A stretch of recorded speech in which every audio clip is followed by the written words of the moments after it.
We are on the first break in the questioning of Paul Condon at the Undercover Policing Inquiry. It'll be a slightly different way of doing it today. There's going to be breaks every hour due to the advanced age of the witness. He is giving very verbose answers to the questions. I think most notably, he referred to the SDS as the wrong people doing the wrong thing at the wrong time. At the start of his evidence, he gave a long apology, aligning himself with the apology given by the current commissioner, saying that things he had learned during the inquiry have been appalling. I'm joined by Evelyn Lubbers, the Undercover Research Group. What else have you made of what he's had to say? Yeah, maybe we can ask him to help continue the inquiry as he sees how important it is to hear what has gone wrong and what we can learn from it.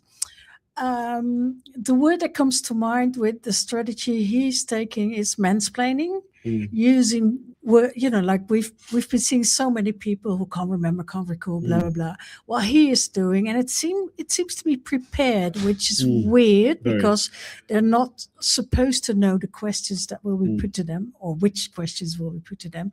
He's puts his reading glasses on, is reading from his own paperwork.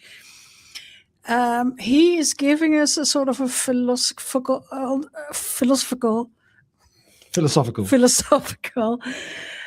history of the police and the politics of his time. Yeah.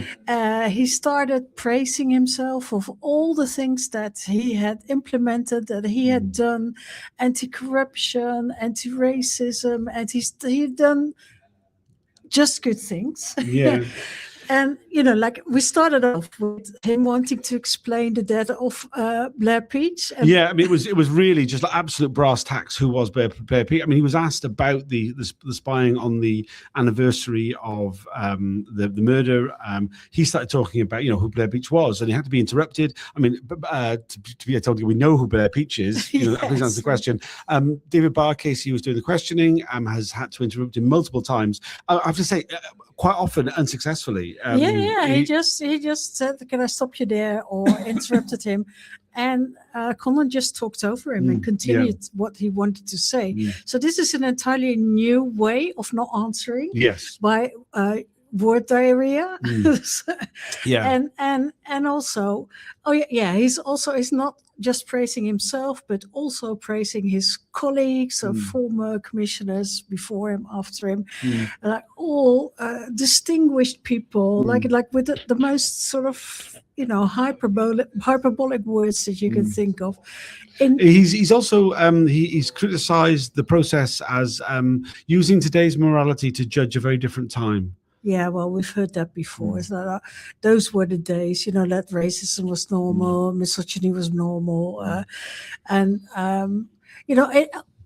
all that he does is just undermining the apology he started off with, because he went like.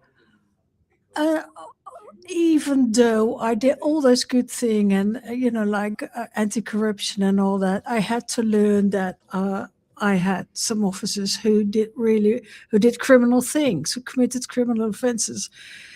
And it's like, we have yet to come to, why didn't you do anything about it? We know that he visited the squad several times, presenting them with a bottle of whiskey.